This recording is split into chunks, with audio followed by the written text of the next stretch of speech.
सामने अभी प्रदीप तिवारी जी हैं जो यहाँ के ये कहते हैं कि उनको निर्दलीय पार्टी से उनका कोई संबंध नहीं, किसी पार्टी से वो इलेक्शन नहीं लड़ना चाहते, निर्दलीय वो मैदान में उतरना चाहते हैं, जनता के भरोसे हैं, यहाँ के वादे हैं, उनको यहाँ की प्रॉब्लम भी पता है, वो प्रॉब्लम कहाँ तक सॉल्व करना चाहेंगे। तो एक बार उनसे बात करते हैं। प्रदीप जी कैसे हैं सर?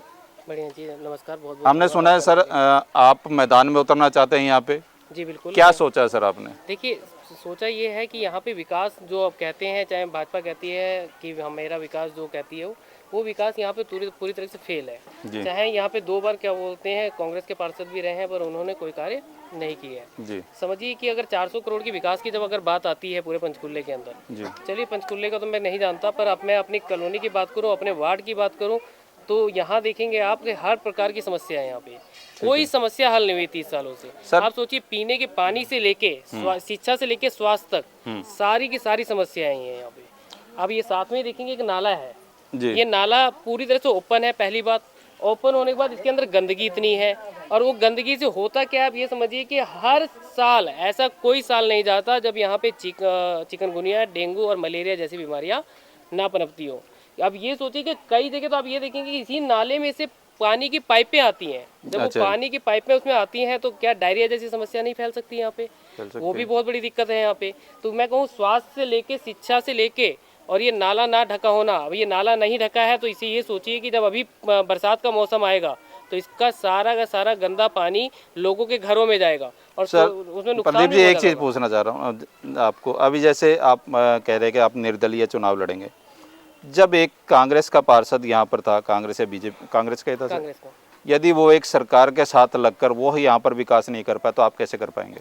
देखिए, सबसे पहली बात तो ये थी कि अगर कोई भी अगर आपको जिता रहा है तो आपको, मैं ये कह रहा हूँ, काम होना या ना होना वो अलग मैटर है, पर आप ये समझिए कि आपने प्रयत्न कितना किया वो भी बहुत इंपॉर्टेंट मैटर है।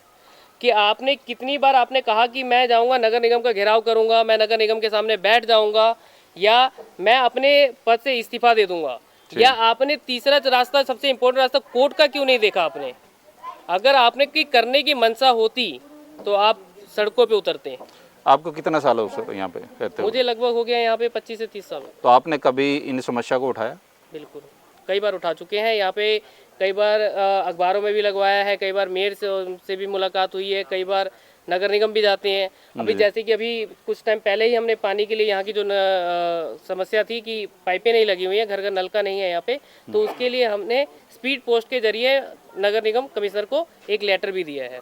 तो अभी कैसे, आप देखो आपका तो किसी पार्टी से कोई संबंध नहीं, हर कोई पार्टी में आपको जल्दी से मौका मिलेगा भी नहीं, तो कैसे कर पाएंगे काम, वो एक बार बता दीजिए बस। देखिए, मैंने आपको पहले ही बोला कि सबसे पहले तो हम ये देखेंगे कि मेयर किसका होगा। अगर मैं जीतता हूँ या मेरे पे जनता अगर विश्वास दिखाती है तो सबसे पहले हम ये देखेंगे मेयर किसका है। मेयर के सपोर्ट लेंगे और मेयर के सपोर्ट से कोशिश करेंगे कि कॉलोनी के काम हो सके। अगर फिर भी नहीं होते हैं तो हम रोडों पे उतरेंगे, धरने भी देने पड़े तो धरने भी देंगे, और लास्ट अगर फिर भी नहीं हुआ तो देखिए, मूलभूत सुविधाओं के लिए तो हमारा सुप्रीम कोर्ट भी कहता है, हमारे आर्टिकल्स भी कहते हैं संविधान के, कि आपकी मूलभूत सुविधाओं का हनन नहीं किया जा सकता है।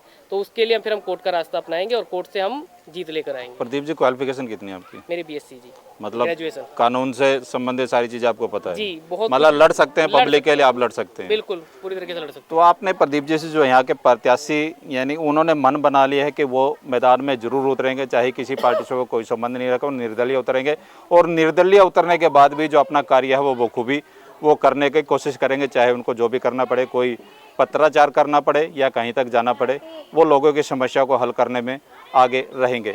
तो आगे फिर हम मिलते रहेंगे और यहाँ की समस्या आपको जागरूक करते रहेंगे। लेकिन पुराने यदि सरकार कोई समस्या इनको देख रही है तो एक बार ज़रूर सोचिए कि आपने कहाँ तरक्की करी, कहाँ नहीं करी। तब तक के लिए नमस्कार, जय हिंद, जय भारत।